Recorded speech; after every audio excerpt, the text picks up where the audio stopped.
A Tale of Two Hygienists presents this week's TIPisode, quick and easy tips to keep you up to date and presented by the experts in the profession. Now, get ready for your unofficial TIPisode. Hey, this is Noel Kelsch broadcasting to you from beautiful downtown Santa Cruz.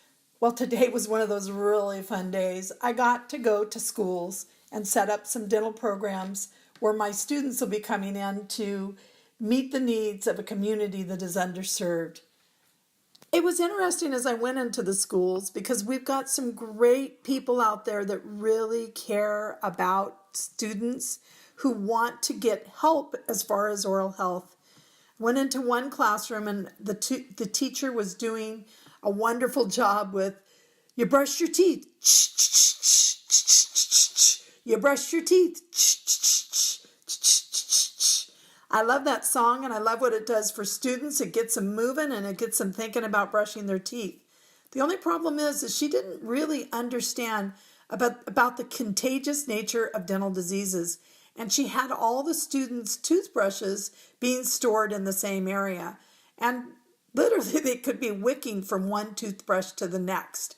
So I am setting up a time to go in and share with the nurse and with the staff what we need to do to make sure that we can understand, first of all, what dental caries are, that there's a contagious factor which has to do with bacteria. And the most common chronic childhood disease is dental caries. And it is a contagious disease, yet a lot of people don't know this. As I have told this story over and over again in different schools, how we can share a spoon, share a kiss, or wipe off a pacifier that's fallen on the ground, you can share disease. Can't tell you how many nurses have been shocked at this idea. In the school setting, the Center for Disease Control and Prevention takes a strong stand in the area on the need for both a protocol and a high level of supervision. So we can't just have them do it by themselves. And we have to set up that protocol that we need to be in place. The likelihood of cross-contamination in the school setting in toothbrushing activities is really high. Improper storage and children's behavior can be a big part of this impact. So there's a small chance that exists that toothbrushes can become contaminated even with blood, with gingivitis or trauma or things like that. So we've got to, before we go and we set up these programs, we've really got to stop and evaluate the process and then develop a protocol. So let's talk about what some of the things that we can do. For example, I watched someone today applying toothpaste to a toothbrush and going on to the next toothbrush. Seems simple, seems like you're supervising, and yet you could be cross-contaminating from one toothbrush to the next. So the issue, toothbrush was being dispensed from one tube of toothpaste, going from child to child and cross-contaminating, and this can be a real issue. The simple thing to do is order those Dappen dishes that cost pennies a piece or a piece of wax paper or foil and do individual servings. The other thing that I've seen is people not marking toothbrushes or marking them with tape because this will peel off over time.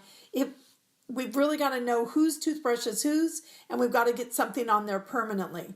So we can either use a Dremel or get a permanent marker and apply the child's name. One of the places that I went last year, I saw children trading toothbrushes or using them as swords. All of those things really are something that could cause contamination from one child to another. We have to have direct supervision. We have to be in a well-ventilated area for the brushing task and set rules of no touch for other students' toothbrushes. Now, I've seen a lot of issues with storage, and this is a wonderful program, but you've got to find a way. What I have found has been the easiest is Ziploc bags. Many of the students' toothbrushes with the Ziploc bags can become contaminated if you don't replace the bags frequently. And we've got to make sure that we've got something set up for them to spit and swish. So paper disposable cups, this is an area where that's vital. Always have the children rinse the toothbrush with water and store it upright position in a disposable cup, preferably in the sun, exposing it to air. Both of those are antimicrobial. Give a new cup each time they brush and dispose of it after brushing. If you're going to use Ziploc bags, replace them weekly. This is for you and for those kids you are serving. I wanted to make sure you knew.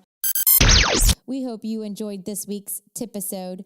Be sure to reach out to our guest experts and let them know how helpful their tips were. Follow A Tale of Two Hygienists on Facebook, Instagram, and head over to ataleoftwohygienist.com and subscribe to our newsletter. You can also email us at ataleoftwohygienist@gmail.com and keep listening for more awesome content from your unofficial dental hygiene podcast.